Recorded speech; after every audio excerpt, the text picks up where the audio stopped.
Okay, good morning all of you. Today our lecture is on the topic of conversion of 16 cross 1 mux to 4 cross 1 mux. Last lecture में हमने देखा था conversion of 8 cross 1 mux to 4 cross 1 mux. यहाँ पे हम 16 cross 1 mux to 4 cross 1 mux देखेंगे. ठीक है, तो हाँ रिवर्स तो बहुत इजी है. 4 cross 1 mux से 4 cross 1 से 16 क्रॉस 1 मक्स अगर मुझे बनाना है तो दैट इज़ वेरी इजी. हम 4 क्या ले लेंगे, 4 हम 4 क्रॉस 1 मक्स के थ्रू 16 क्रॉस 1 मक्स इजीली फॉर्म कर सकते हैं. ठीक है, लेकिन इसका रिवर्स हमको देखना है. 16 से हमको 4 क्रॉस 1 मक्स बनाना है. तो इसके लिए मैंने यहाँ पे देखिए एक 16 क्रॉस 1 मक्स बनाया है. अब चूंकि 16 क्रॉस 1 मक्स है तो इसका मतलब क्या हुआ, 16 है यानी 16 इनपुट लाइन्स होंगी और 1 क्या होगा इसका आउटपुट लाइन.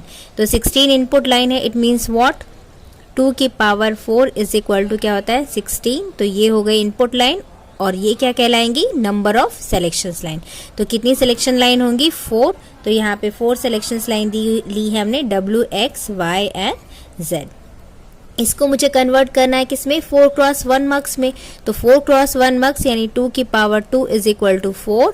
तो ये हो जाएगा हमारा इनपुट लाइंस और 2 क्या कहलाएगी हमारी selection line, selection lines.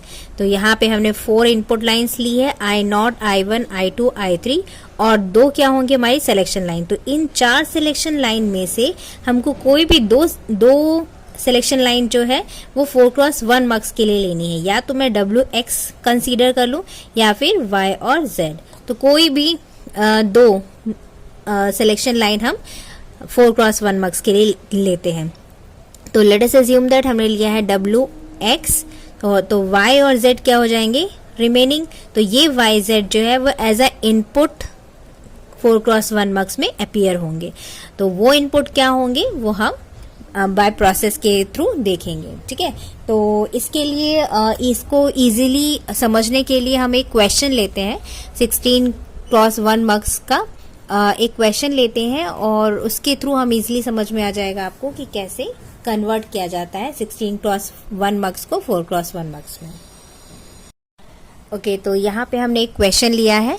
Implement the Boolean expression f of W X Y Z is equal to sum of minterm 4, 5, 7, 8, 10, 12, 15 by using 4 cross 1 mux. तो यहाँ पे जो 4 वेरिएबल्स आपको दिखाई दे रहे हैं W X Y और Z, ये क्या कहलाएंगे, सिलेक्शंस लाइन कहलाएंगी जब हम मक्स की बात कर रहे हैं. याद रखिएगा, जब भी हम मक्स की बात करते हैं तो ये जो वेरिएबल यहाँ पे दिए रहते हैं, यहाँ पे तो 4 दिए हैं, या जितने भी वेरिएबल यहाँ पे दिए रहते हैं वो क्या कहलाते हैं, सिलेक्शंस लाइन. तो यहाँ पे कितने वेरिएबल्स हैं, 4 वेरिएबल हैं. तो ये क्या है, 4 इसकी क्या है, सिलेक्शंस लाइन है. और अगर 4 सिलेक्शन लाइन है तो 2 की पावर 4 इज इक्वल टू क्या हुआ 16. तो ये क्या हो जाएगा, इनपुट लाइन्स.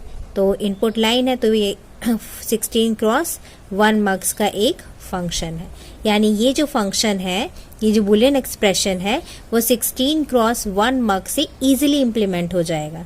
ठीक है, और कैसे इम्प्लीमेंट होगा देखिए कि यहाँ पे मैंने 16 क्रॉस 1 मक्स बना लिया है. ठीक है, तो 16 क्रॉस 1 मक्स है यानी 16 क्या है हमारे पास, इनपुट लाइन है, 4 सिलेक्शंस लाइन और एक आउटपुट है. आउटपुट क्या है हमारा, f of W X Y and Z.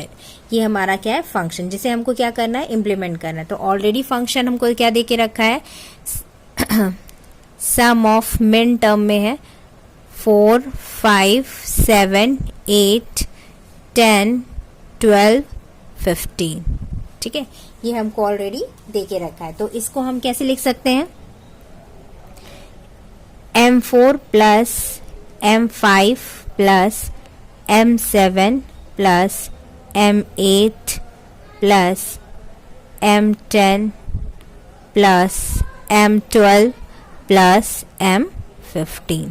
ठीक है, अब हम जानते हैं क्या स्टैंडर्ड क्या होता है, स्टैंडर्ड फॉर्मूला क्या होता है मक्स का, f of W X Y Z का स्टैंडर्ड फॉर्मूला क्या होगा, हमेशा मैं आपको बताती हूँ, M0, I0, plus M1 I1 plus M2 I2 plus M3 I3 plus M4 I4 plus M5 I5 plus M6 I6 plus M7 I7 plus M8 I8 plus M9 I9 plus M10 I10 plus M11 I11 plus M12 I12 plus M13 I13 plus M14 I14 and the last M15 I15। तो ये हमारा क्या हो गया, standard formula. ये मैं हमेशा आपको बताती हूँ, स्टैंडर्ड फॉर्मूला पता होना चाहिए मार्क्स का, क्योंकि वहां से इम्प्लीमेंटेशन इजी हो पाता है। ठीक है, तो आपको पता है M0, M1, M2, M3, M4 जो होते हैं वो क्या होते हैं, सिलेक्शन लाइन के मिनटर्म होते हैं। ठीक है, और I0, I1, I2, I3 जो होते हैं वो क्या होंगी, ये इनपुट लाइन्स होंगी। यानी इन इनपुट लाइन पे क्या वैल्यू आएगी वो यहाँ पर हमको पुट ऑन करनी है। ठीक है, अब देखो क्वेश्चन क्या पूछ रहा है, क्वेश्चन क्या इंप्लीमेंट करना है, मुझे ये फंक्शन इंप्लीमेंट करना है। तो यहाँ पे कौन कौन से टर्म प्रेजेंट है, M4, M5, M7, M8, M10, 12 और 15। रिमेनिंग टर्म्स प्रेजेंट ही नहीं है। इट मीन्स व्हाट, कि अगर I0 की वैल्यू 0 होगी, यदि I0 की वैल्यू 0 होगी तो M0 की वैल्यू कुछ भी हो, ये ओवरऑल क्या होगा, 0, यानी M0 प्रेजेंट नहीं होगा। तो M0 तभी प्रेजेंट नहीं होगा जब क्या होगा, I0 की वैल्यू 0 होगी। इट मीन्स यहाँ पे I0 की वैल्यू क्या होगी, 0। ठीक है, अब सेम ऐसे ही M1 I1 है, तो M1 I1, तो यहाँ पे M1 I1 प्रेजेंट है क्या, M1 प्रेजेंट है क्या, नहीं प्रेजेंट है। इसका मतलब है कि I1 की वैल्यू भी क्या है, 0 है। ठीक है, जब M1 में आया 0 का मल्टीप्लाई होगा तो ओवरऑल क्या होगा, 0। तो यहाँ पे I1 की वैल्यू भी क्या है, 0। नेक्स्ट M2 I2, सेम यहाँ पे M2 प्रेजेंट है क्या, नहीं, तो I2 की वैल्यू भी क्या होगी, 0। M3 I3 की वैल्यू भी 0 होगी। अब नेक्स्ट क्या है, M4, यहाँ पे M4 प्रेजेंट है और सेम इसमें M4 I4, तो I4 की वैल्यू क्या होगी कि यहाँ पे सिर्फ M4 बचे। इट मीन्स M4 की वैल्यू यहाँ पे क्या होगी, 1, तो यहाँ पे M4 की वैल्यू 1 होगी। M5 भी है तो I5 की वैल्यू भी 1 होगी। M7 है तो यहाँ पे M6 प्रेजेंट नहीं है, इसलिए I6 की वैल्यू 0। M7 I7, तो M7 I7, तो I7 की वैल्यू क्या होगी, 1, क्योंकि M7 प्रेजेंट है। M8 है तो M8 I8, तो I8 की वैल्यू क्या होगी, 1। M9 I9, तो 9 प्रेजेंट नहीं है, इसलिए I9 की वैल्यू 0। इसमें I10 की वैल्यू क्या होगी, I10 की वैल्यू 1 होगी, क्योंकि M10 प्रेजेंट है। M11 की वैल्यू 0 होगी। M12 I12, तो I12 की वैल्यू यहाँ पे क्या होगी, 1, क्योंकि M12 प्रेजेंट है फंक्शन में। फिर सीधे M15 प्रेजेंट है, यानी 13, 14 प्रेजेंट नहीं है, तो I13 की वैल्यू 0, I14 की भी वैल्यू 0 और I15 की वैल्यू फाइनली 1 होगी। तो सेम ये सारी जो इनपुट वैल्यूज है वो हमको कहाँ पे रखनी है, मक्स में पुट ऑन करना है। तो यहाँ पे आप एक एक करके मक्स की वैल्यू रख दीजिए। तो I2 और I3 की वैल्यू क्या है, 0, तो I2 और I3 की वैल्यू क्या हो गई, 0। ठीक है, I4 I5 की वैल्यू 1 है, I4 I5 की वैल्यू 1, I6 की वैल्यू 0, I7 की वैल्यू 1, I8 और I9, तो I8 की वैल्यू क्या है, 1 और I9 की वैल्यू है 0। I10 की वैल्यू 1 है, 11 की वैल्यू 0, 10 की वैल्यू 1, 11 की वैल्यू 0 और 12 और 13 की वैल्यू क्या है, तो 12 की वैल्यू 1, 13 की वैल्यू 0 और 14 की वैल्यू 0, 15 की वैल्यू 1, तो I15 हो गया 1। तो इस प्रकार से ये आपने इम्प्लीमेंट कर दिया। तो 16 क्रॉस 1 मार्क से तो इजीली इम्प्लीमेंट हो गया, लेकिन यहाँ पे क्वेश्चन क्या पूछा है, हमको किसके थ्रू इम्प्लीमेंट करना है, 4 क्रॉस 1 मार्क्स के थ्रू। तो उसको कैसे कन्वर्ट करते हैं वो हम देखते हैं। तो मैं इसको रब कर देती हूँ यहाँ पर। अब मैं यहाँ पे 4 क्रॉस 1 मार्क्स के थ्रू इस फंक्शन को इम्प्लीमेंट करना बताती हूँ। ठीक है, तो ये हो गया हमारा 4 क्रॉस 1 मार्क्स। 4 इनपुट होंगे क्योंकि ये 4 है और क्या होंगी, 2 सिलेक्शंस लाइन होंगी और एक आउटपुट होगा। तो यहाँ पे हमारे पास टोटल कितने सिलेक्शंस लाइन है, W X Y Z। तो कोई भी 2 सिलेक्शन लाइन ले सकते हो, लेकिन सीक्वेंस में लेना, W X लो या फिर Y और Z लो, तो कोई भी 2 ले सकते हैं। तो हम यहाँ पे let us assume that W और X लेते हैं, ठीक है। ये हो गया I0, I1, I2 और I3। ये हमारा आउटपुट Y है, जो क्या है, f of W X Y Z हमको इम्प्लीमेंट करना है।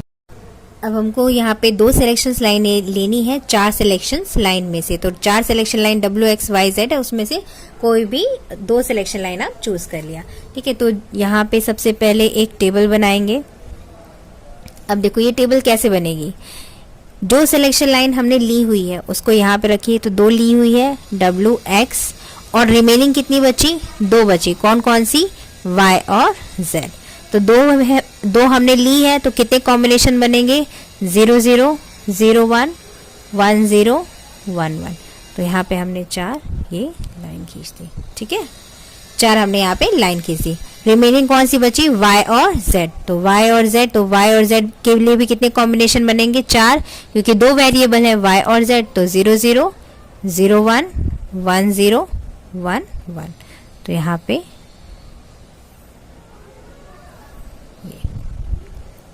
ठीक है। तो यहाँ पर जो हम ये दोनों क्या है, हमने जो ली है सिलेक्शन लाइन, ये क्या है, सिलेक्शन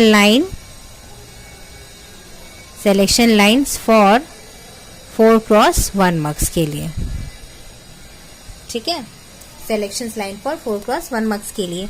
और जो रिमेनिंग बची वो ये है, वो उसको हम यहाँ पे रखेंगे, ठीक है। तो अब ये किसको रिप्रेजेंट करता है, मुझे हर एक बॉक्स का बाइनरी वैल्यू चाहिए है। क्यों बाइनरी वैल्यू चाहिए है, ताकि हम इसको डेसिमल में कन्वर्ट करें। तो देखो यहाँ पर ये याद रखना कि W हमारा क्या है, मोस्ट सिग्निफिकेंट बिट है, और Z हमारा क्या है, लीस्ट सिग्निफिकेंट बिट। तो यहाँ पे W मोस्ट सिग्निफिकेंट है, तो पहले W और X की वैल्यू यहाँ पे रखेंगे 0 0 एंड देन Y और Z की वैल्यू 0 0, ठीक है। W X की वैल्यू क्या आएगी यहाँ पे 0 0, इस बॉक्स के लिए 0 0, और Y Z की वैल्यू क्या है 0 1। इसके लिए इसकी वैल्यू क्या है, W X की वैल्यू 0 0 है और Y Z की वैल्यू क्या है 1 0। फिर अगेन इस बॉक्स के लिए W X की वैल्यू क्या है 0 0 और Y Z की वैल्यू क्या है 1 1, ठीक है। सेम इसके लिए भी हम देखेंगे। तो इसके लिए क्या होगा 0 1 0 0 0 1 0 1 0 1 W X और Y Z की वैल्यू 1 0। फिर W X की वैल्यू 0 1 है और Y Z की वैल्यू 1 1। इसके लिए भी क्या होगा 1 0 0 0 1 0 0 1 1 0 1 0 1 0, फिर 1 0 1 1। इसके लिए क्या होगा 1 1 0 0 1 1 0 1 1 1 1 0 और ये होगा 1 1 1 1, ठीक है। अब ये क्या हुआ, हर एक बॉक्स का हमको क्या मिल गई, बाइनरी वैल्यूज मिल गई। इसको कन्वर्ट कर दो डेसिमल में। क्यों डेसिमल में कन्वर्ट कर रहे हैं, क्योंकि हमारा क्वेश्चन जो है उसमें मिन टर्म की क्या वैल्यू दे रखी है, डेसिमल वैल्यूज दे रखी है। यानी M4 दे रखा है, M5, M7, M8, M10, M12 और M15। तो मुझे इसको डेसिमल में कन्वर्ट करना पड़ेगा। तो 0 0 है, तो 0 0 किसको रिप्रेजेंट करता है, 0 को, 0 1 1 को, 1 1 0 2 1 1 3, ये 4 होगा, 5 6 7 8, ये बाइनरी 1 0 0 1 9 डेसिमल को रिप्रेजेंट करता है। ये 10 को, 11 12 13 14 और लास्ट 15, ठीक है। तो ये आपको समझ में आया कि हमने इसको ऐसा क्यों किया है, ताकि हम इजीली मिन टर्म की वैल्यू को इस जो मैप बनाए, दिस इज नॉट के map, it's simply a chart, इसमें हम क्या करें, वैल्यू को पुट अप करें, ठीक है। तो के मैप नहीं है, ये सिंपल एक चार्ट है। इसको मैं क्लियर बना देती हूँ, तो यहाँ पे मैंने क्लियर बना दिया है ये। अब यहाँ पे देखिए जो वैल्यूज दी रहे हैं, यहाँ पे क्या क्या वैल्यू दी है, 4, 5, 7, 8, 10, 12, 15। तो जो जो वैल्यू दी है वहां पे आपको क्या करना है, सर्कल बनाना है। तो 4 पे सर्कल बनाइए, फिर क्या दे रखा है 5, फिर 7 पे सर्कल, 8 पे सर्कल आएगा, 10 पे सर्कल, 12 पर सर्कल, 15 पे सर्कल। ठीक है, ये हमने यहाँ पे क्या किया, सर्कल बनाया। अब यहाँ पे एक और चीज इंपॉर्टेंट है, जो सिलेक्शन लाइन आपने दी है, ठीक है, यहाँ पे हमने कौन सी सिलेक्शन लाइन ली है, W और X। तो WX जो है, तो यहाँ पे आपको पहले से ही पता है कि जो भी सिलेक्शन लाइन होती है, अगर इन सिलेक्शन लाइन की वैल्यू 0, 0 है तो ये किसको, तो कौन सी लाइन सेलेक्ट होगी, हमारी I0 लाइन। तो जब 0, 0 होती है तो कौन सी लाइन सेलेक्ट होती है, I0। जब इसकी वैल्यू 0, 1 होती है तो I1 सेलेक्ट होती है, जब 1, 0 होती है तो I2, और जब 1, 1 होती है तो I3 लाइन सेलेक्ट होती है। ठीक है, तो यहाँ पर जो 0, 0 है वो किसको रिप्रेजेंट करेगा, यहाँ पर I0 को, 1, 0 I1, 1, 0 सॉरी 0, 0 जो है वो I0 को, 0, 1 I1 को, 1, 0 I2 को, और 1, 1 I3 को।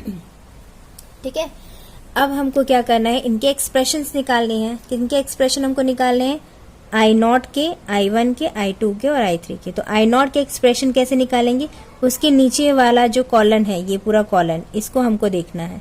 तो यहाँ पे हमको इस वाले कॉलम में हम देखेंगे तो कहीं पे भी हमको सर्कल दिखाई दे रहा है क्या, नहीं, यहाँ पे भी सर्कल नहीं है, 0 में भी नहीं है, 1 में भी नहीं है, 2 में भी नहीं, 3 में भी नहीं, तो किसी में भी सर्कल नहीं है।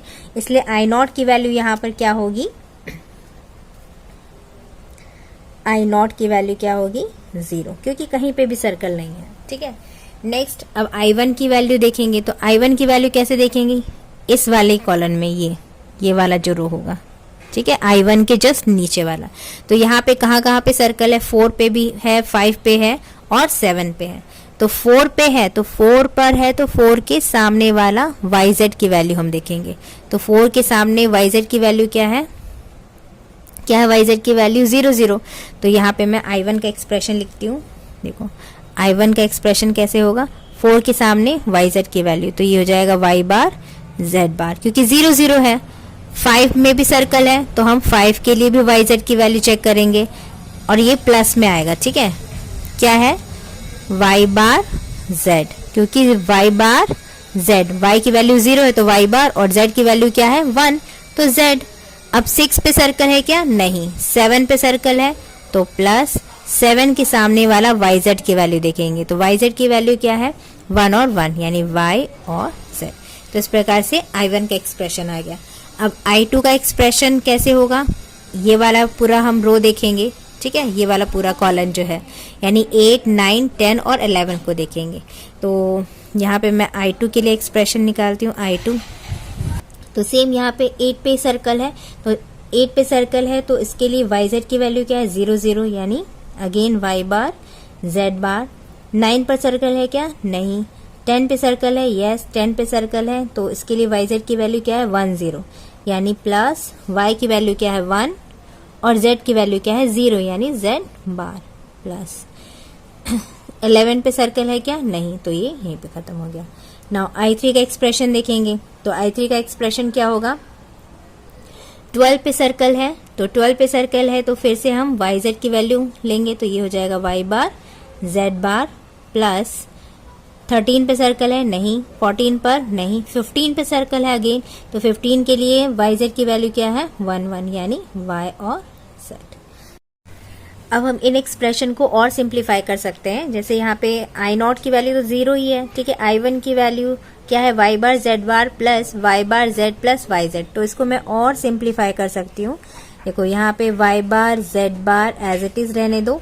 यहाँ पे देखो इन दोनों टर्म में Z कॉमन हो सकता है, तो प्लस Z कॉमन लिया तो ये हो जाएगा Y बार प्लस Y, और हम जानते हैं कि Y plus Y bar is equal to 1 होता है, तो इसकी वैल्यू क्या आ जाएगी, Y बार Z बार प्लस Z। ठीक है, तो ये हो गया इसका एक्सप्रेशन। सेम इसको भी सॉल्व कर सकते हैं हम। यहाँ पर Z बार कॉमन हो सकता है इन दोनों टर्म्स में, तो ये हो जाएगा Y बार प्लस Y, और हमने क्या लिया है, Z बार कॉमन, तो ये Z बार कॉमन। तो अगेन हम जानते हैं कि Y plus Y bar is equal to 1 होता है, तो इसकी वैल्यू आ गई Z बार। अब ये देखो ये एक्सप्रेशन किसका बन रहा है, y बार z बार प्लस वाई जेड, तो ये x नॉर का बन रहा है, यानी y x nor z, y x nor z। तो इस प्रकार से आप इसको इजीली सिंप्लीफाई कर सकते हो। तो यहाँ पे ये चीज समझ में, हमारा एक्सप्रेशन आ गया, और एक्सप्रेशन आ गया तो वही तो हमको चाहिए था यहाँ पर पुट ऑन करने के लिए। तो ये देखो यहाँ पे हम एक्सप्रेशन कैसे लिखेंगे, तो इसकी एक्सप्रेशन की वैल्यू क्या आएगी, फर्स्ट की आई नॉट में हमको क्या रखना है 0, तो आई नॉट पे हमने रखा 0। I1 की वैल्यू क्या आई है y बार z बार प्लस z, यानी क्या आई है y बार z बार प्लस z। I2 की वैल्यू क्या आई है z बार, और I3 की वैल्यू क्या है y x nor z, y x nor z। ठीक है, तो ये आपको समझ में आया यहाँ पर कि ये इन 4 सिलेक्शंस लाइन में से कोई भी 2 सिलेक्शंस लाइन को हमको 4x1 मार्क्स के लिए सिलेक्ट करना है, और जो रिमेनिंग 2 सिलेक्शंस लाइन बची वो कहाँ पर आ जाती है, हमारी इनपुट लाइंस पर, कहाँ पे प्रेजेंट हो जाती हैं वो हमारे इनपुट लाइन पर। और इस प्रकार से ये पूरा फंक्शन जो है वो हमारा क्या होता है, इम्प्लीमेंट होता है। तो ये प्रोसेस है, इसको ज़रूर याद रखिएगा, दैट इज़ वेरी इंपॉर्टेंट, और ये हर एक में यूज़ होता है। चाहे आप 16x1 मार्क्स से 4x1 मार्क्स बनाइए, चाहे आप 8x1 मार्क्स से 4x1 मार्क्स बनाइए, यानी जब ये वाला मार्क्स ज़्यादा और ये वाला मार्क्स कम होता है तब के लिए हम ये वाली प्रोसेस यूज़ करते हैं। तो याद रखिएगा, यहाँ पर हम जो सिलेक्शन लाइन लेते हैं उसको यहाँ पर लिखते हैं, और जो नहीं लेते हैं उसको हम यहाँ लिखते हैं। अगर यहाँ पे 2 हैं तो 4 कॉम्बिनेशन बने, अगर यहाँ पे 3 होते तो कितने कॉम्बिनेशन बनते, 8 कॉम्बिनेशन बनते। यहाँ पे 2 हैं इसलिए 4 कॉम्बिनेशन बने, 3 होते तो 8 कॉम्बिनेशन बनते। ऑब्वियसली बात है ना कि 2 सिलेक्शंस लाइन है, अगर यहाँ पे 2 सिलेक्शंस लाइन है तो हमारे पास 4 इनपुट लाइन है, अगर यहाँ पे 3 सिलेक्शंस लाइन होती तो 8 इनपुट लाइन्स होती। तो यहाँ पे भी हमको I0, I2, I0, I1, I2, I3, I4 करके 8 हमको क्या लेना पड़ता, इनपुट लाइन्स। तो ये प्रोसेस है, और जो सर्कल बनते हैं याद रखिएगा, जो सर्कल बनते हैं सिर्फ और सिर्फ उन्हीं को ही कंसीडर किया जाता है और उन्हीं से ही एक्सप्रेशन निकाला जाता है। तो आई होप आपको ये लेक्चर समझ में आया होगा कि कैसे हम 16x1 मार्क्स को 4x1 मार्क्स में कन्वर्ट करते हैं, और इससे रिलेटेड बहुत सारे क्वेश्चंस एग्जाम में आते हैं, तो इसको ज़रूर आप देखिएगा, अच्छे से प्रैक्टिस करिएगा, that is very important for competitive exam also.